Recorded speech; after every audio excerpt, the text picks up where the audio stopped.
Webster defines crunch time as a critical moment or period, like the end of a game, when decisive action is needed. Every sports fan knows this time in the game. Your palms sweat just a little more, your heart races just a little bit faster, and you live and die with every play until the final seconds tick off the clock and you're either celebrating a victory or disappointed by the defeat. The team at Crunch Time Sports Advantage Network understands just how critical these moments are. For us, it begins as soon as the next set of games are on the board. We evaluate the opening lines and any breaking news throughout the week. We cover each game inside and out, whether it's from inside the locker room to a huddle down on the field, the court, or the ice. We take you inside the meeting room with scouts, coaches, and executives. We have our fingers on the pulse of all the sports that we cover: the National Hockey League, NBA, college basketball, college football, and the National Football League. We are the Crunch Time Sports Advantage Network, and we're here to help you find your sports advantage. After all the data has been crunched, we then turn it over to Kenneth for the best analysis around. His unique perspective in both understanding the data and how it applies to the game and how you win is the Crunch Time Sports Advantage. Are you ready? The Crunch Time Jet is fueled and ready for takeoff, and the Crunch Time Express is about to leave the station. Your VIP pass has been approved, so all aboard.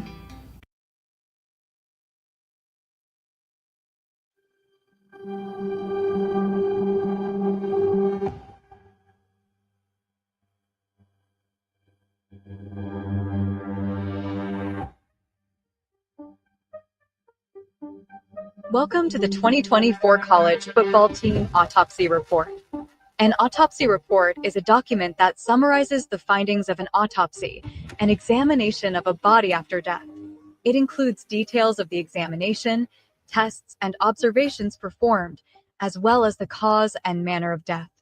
Just like a real autopsy report, the Crunch Time Sports Advantage Network College Football Autopsy Report examines a team's body of work after the season has concluded. This report includes a review of the team's season win total and whether they met expectations, key offensive, defensive, and special teams metrics that shaped the season, a deep dive into coaching decisions, including situational play and fourth down aggressiveness, a final season grade, evaluating execution, performance in key moments, and consistency, the final verdict, analyzing what went right, what went wrong, and what must be fixed for 2025. With the 2024 season in the rearview mirror, it's time to examine the patient. To present the findings, we have called in our Chief Medical Examiner and Senior Analyst, Kenneth. And welcome into the Crunch Time Sports Advantage Network Team Autopsy Report. Folks, we got the Maryland Terrapins on the autopsy table for this episode, and I got you for the next 26 minutes. So let's get right to it. If you're listening on your favorite podcast platform, I want to say thank you. Any data that I referenced that's going to be on the screen for our YouTube and those streaming this on our Twitter feed at Crunch Time VIP, thank you as well. I'll give you all of that data as well. Let's start with the head coach, Mike Locksley. And Coach Locks, this is his second go-around as a head coach. We know the tenure at New Mexico, to say it did not go well would be a huge understatement. In a little over 2 seasons, as he was fired early on in his third year, only 2 wins, 26 losses there at New Mexico State. Bounced around, took a couple of head coaching jobs, finally landed on his feet at Alabama, where he parlayed that into the head coach there for the Maryland Terrapins. So his tenure there at Maryland has been a less than impressive go there. 33 wins, 41 losses. In 2022 and 2023, did have back-to-back 8-5 win seasons, but followed that up last year with a 4-8 record, only going 1-8 in the Big Ten. So a lot to unpack here with the Terrapins over the next 20 plus minutes. Let's get right to it.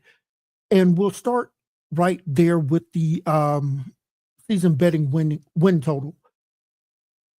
The Terrapins back in June had a season win total of 6.5.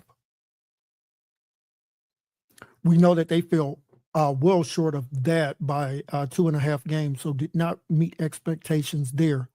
When we look at our in-season composite win total, 3 very unique but very predictive analytic data points, and we had the Terrapins at a 4.5, so still falling short of getting over that 4.5 win total there. So this team did not meet any of those expectations, whether it was in the betting market or by our in-season composite win total. Let's take a look at some contributing factors to that, because everything is not in a vacuum. So we look at 2 data points when it comes to schedule: your strength of schedule and your strength of record. Let's start with the strength of schedule. When you play in a big-time conference like the Big Ten, Southeastern Conference, ACC, or Big 12, you are only going to be able to control about 20 to 25% of your schedule. So that's your non-conference. Your in-conference schedule is pretty much going to be a luck of the draw.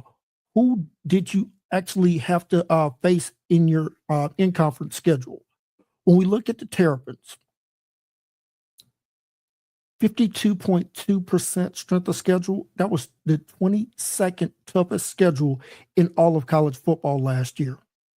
Now, when we talk about strength of record, look at it this way. It's basically looking at your opponent's winning percentage. And when you're talking about the Terrapins, 63.6% out of 134 teams in Division I football last year, this was the 10th toughest strength of record. So not only did they play teams that were highly ranked in our power ranking metrics, but their opponents actually put together much better win-loss records there. So the Terrapins faced one of the hardest schedules in college football. So need to take that in mind when we start breaking this team down here. And for those watching on our YouTube and Twitter feed, you'll see this data here on the screen. For our podcast listeners, don't worry, I got you covered. Let's start with UConn. 8-4 last year. Michigan State was 5-7. Virginia was 5-7. Stepped out of conference play and played FCS Villanova. Indiana. Talk about America's team there in the Indiana Hoosiers last year, 11-1. Northwestern was 4-8. USC was 6-6. Minnesota was 7-5. The Oregon Ducks finished the regular season undefeated last year, going 12-0. Rutgers was 7-5. Iowa was 8-4, and then Penn State was 11-1. You're looking at 3 teams with double-digit wins there on the schedule. So that's how you face one of the toughest strength of record schedules in college football. Now, let's talk about the caliber of defenses that this Maryland Terrapin offense went up against last year. We'll use a baseline number of 68 because that's how many Division I Power 4 teams we had last year, the 4 major conferences in Notre Dame. So Michigan State was 63rd. Virginia was 65th. Indiana, 27th best defense from a power ranking standpoint for us last year. USC was 38th. Minnesota was 18th. The Ducks of Oregon was 10th. Rutgers was 64th. Iowa, 22nd power ranked defense last year, and Penn State was 19th. So 9 of their opponents were inside of that top 68. None of their opponents were outside of the top 70. So you're talking about an average defensive power ranking week in and week out of 43. You're talking about a team that's probably in that 7-5 range there from a defensive standpoint. And if we take a look at the game that kept this team from going over our composite win total, look no further than the game against Michigan State early on in the season. Maryland lost that game 27-24.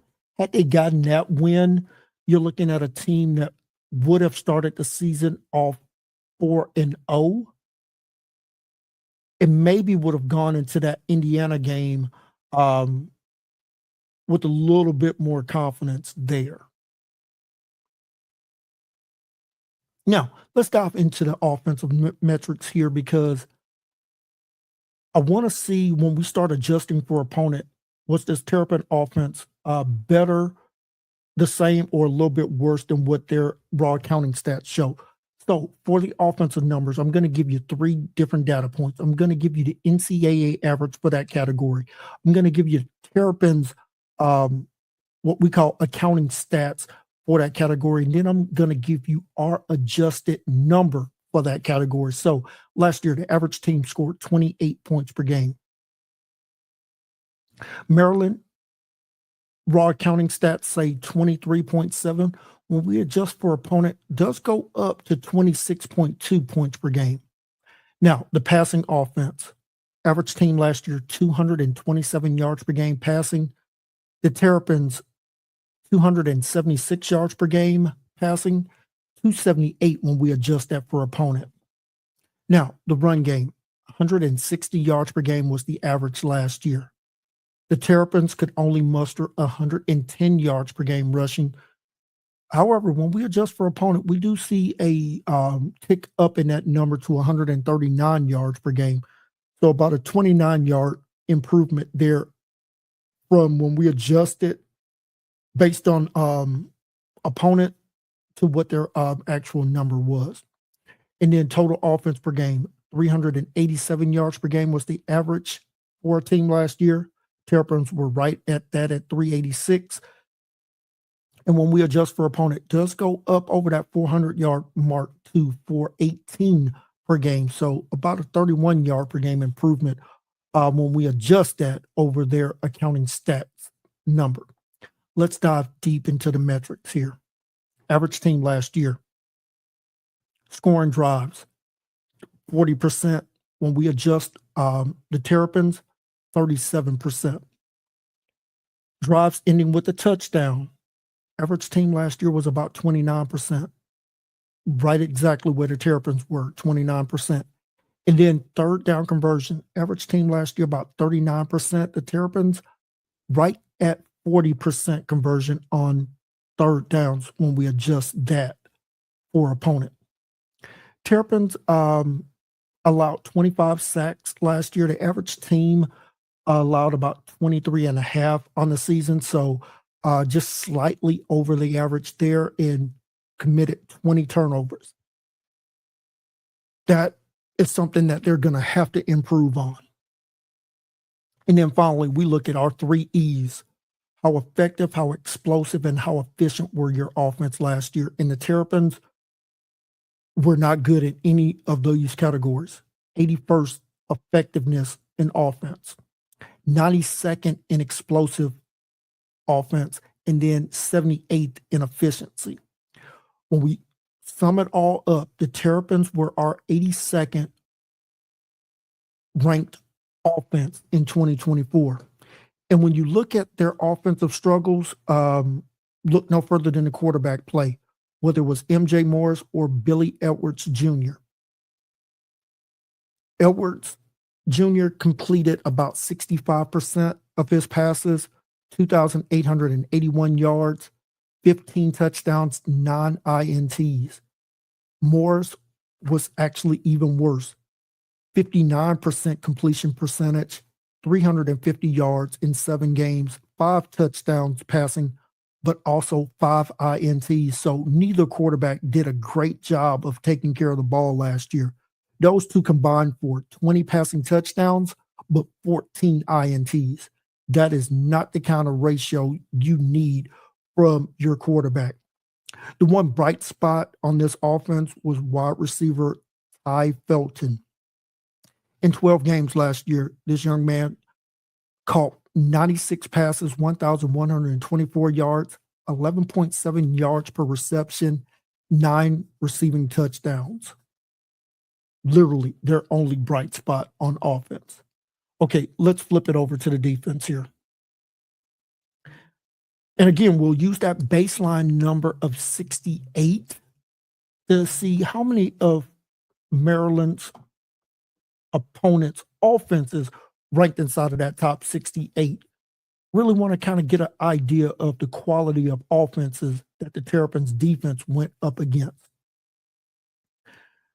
Their first real opponent inside of that top 68 was America's team, the Indiana Hoosiers. Number 3 power ranked offense for us last year. USC was 27th. Minnesota was 58th. Oregon was 11th.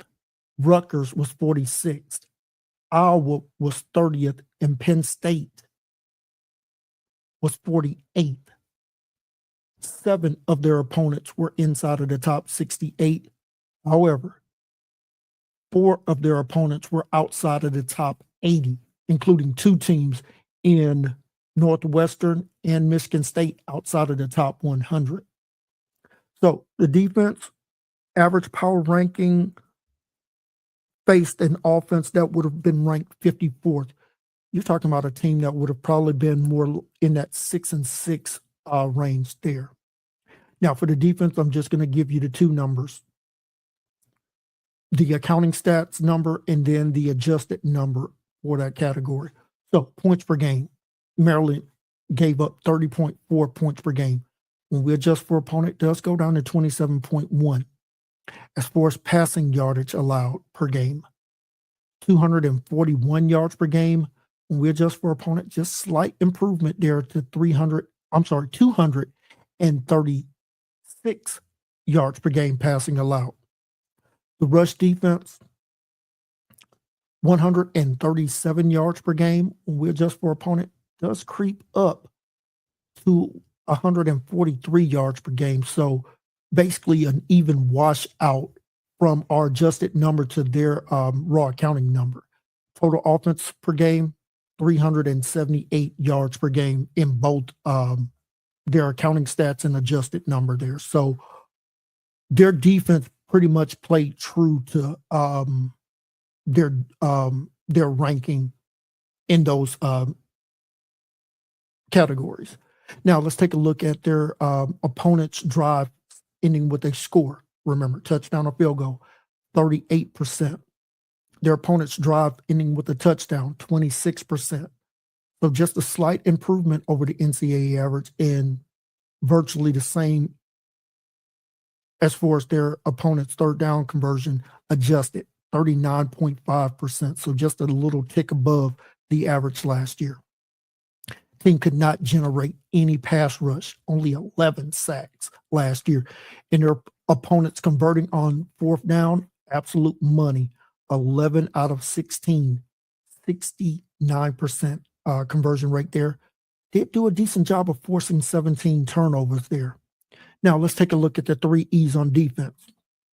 This was the 71st ranked defense as far as effectiveness goes, 72nd in explosive defense.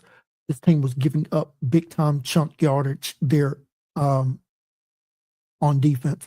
And then finally, as far as efficiency goes, they were 68. When we sum it all up, this was the 68th ranked defense in college football last year out of 134 teams. Let's take a look at the special teams here. And from a special team standpoint, 10 out of 15 field goal conversions there. 67%, that is well below the NCAA average of 76. Made all but one of their extra points. And then when we look at their punting, 4.6 punts per game, about 42.5 yards per punt, average yard per punt. That was 68. So the special teams, I would sum up as below average there. This team was -3 in the turnover differential and about average as far as the penalties and penalty yards per game. 6.3 penalties per game for about 56 yards in penalties. That's right around where the average was last year. Now, Coach Loxley in one-score games last year, 1 win, 1 loss there, so 50%. But when he stepped up in weight class, 6 quality opponents last year on the schedule, 1 and 5 in those contests. That 1 win coming against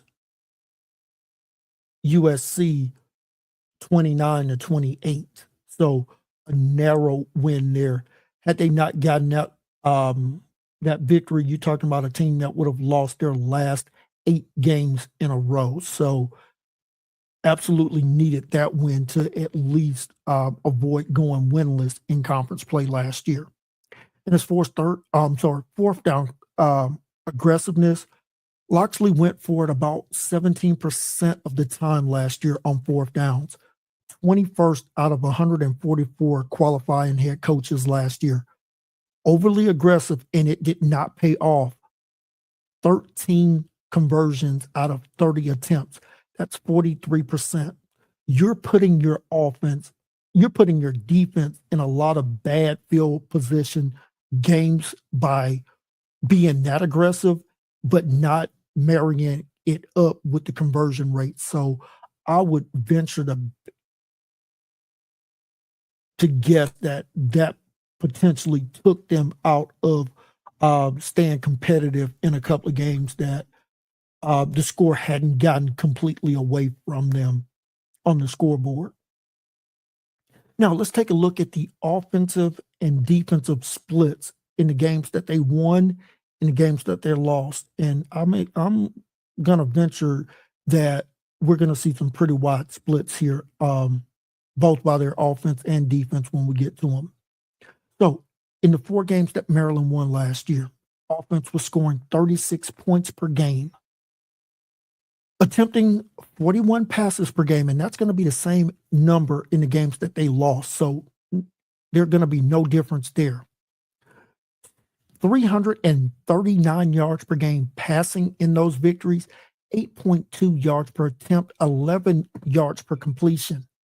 The run game was actually solid in those victories. 34 rushing attempts for 148 yards per game rushing, 4.3 yards per rushing attempt.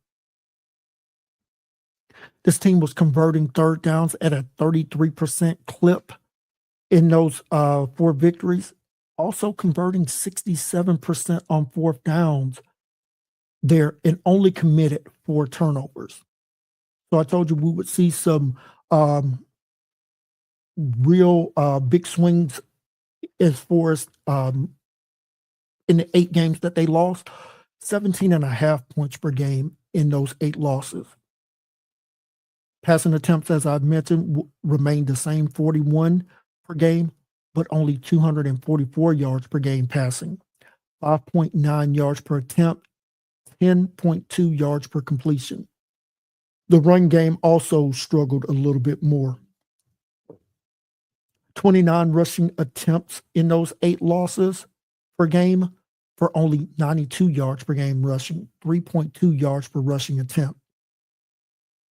Their 3rd down conversion in those 8 losses, 39%. So we did see a bump up there, but the conversion rate on 4th down took a nosedive, 33% on 4th down. Attempted 21 fourth down conversions in those losses. So you're looking at only converting 7 of those. Compound that with 16 turnovers.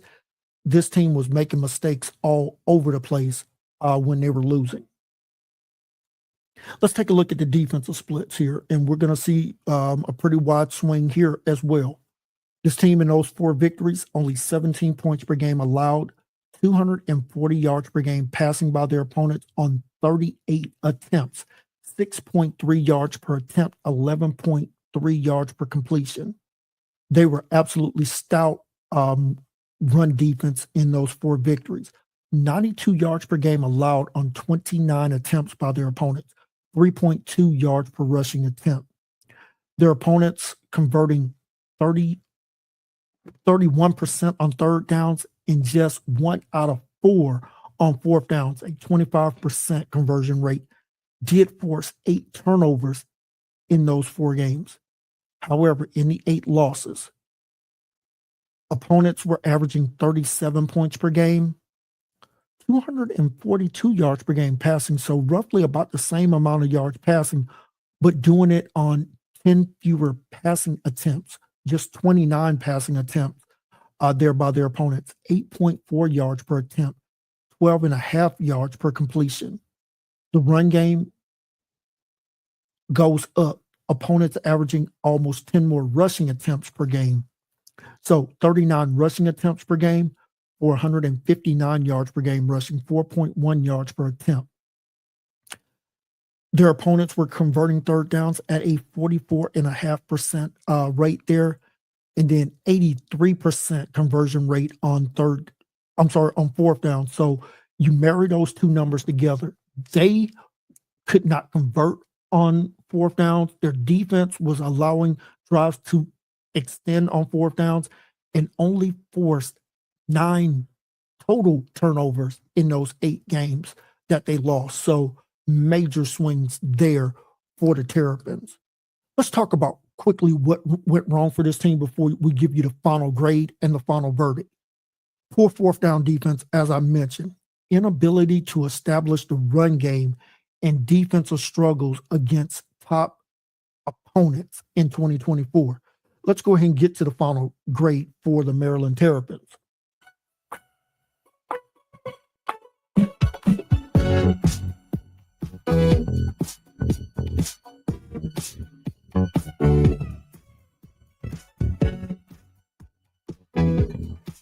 The Maryland Terrapins will get a final grade of a C-.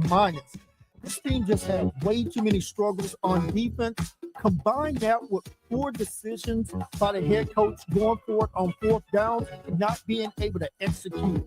This cost the Terrapins to remain competitive in some games to where they absolutely got the doors blown off. So in our final 2 minutes, let's give you the final grades real quickly here. The final verdict. Maryland showed promise in some areas, particularly in their passing game, but poor rushing performance, defensive struggles, and issues with fourth down executions held this team back from potentially being competitive and making a bowl game last year. So in our final minute and a half here, let's go ahead and give you our 3 keys for the Terrapins in 2025. First and foremost, this team has to establish a reliable rushing attack. This offense must become more balanced to take the pressure off of whoever the quarterback is there for the Terrapins. And speaking of the quarterback, we're going to combine that with the quarterback cannot continue to make that many mistakes. Whoever it's going to be in 2025 cannot turn the ball over that much. Key number 2. Must fix the third down and red zone efficiency. Being able to convert on key downs will lead to more scoring opportunities and protect that defense from being worn down by being put in bad field position where the opponents are already in or near scoring field position. And then the final key. Strengthen the defensive front. Maryland needs to shore up their defense as far as being able to stop the run and then generate a pass rush when competing against power run teams there in the Big Ten. If the Maryland Terrapins can improve in these areas, the Terrapins can push for a winning record and get back to a bowl game here in 2025.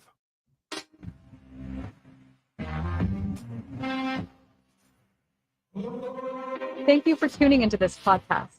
We hope you enjoyed today's episode and our deep dive into all things college football. Don't forget to subscribe, rate, and review the show on your favorite podcast platform. And if you're watching on YouTube, be sure to like this video and hit that subscribe button.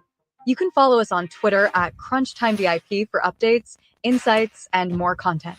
And make sure to visit our website at crunchtimesportsadvantage.com for in-depth blogs, game previews, and information about our Crunch Time Express handicapping packages. Thanks again for listening, and we'll see you next time for our next patient on the 2024 College Football Autopsy Report.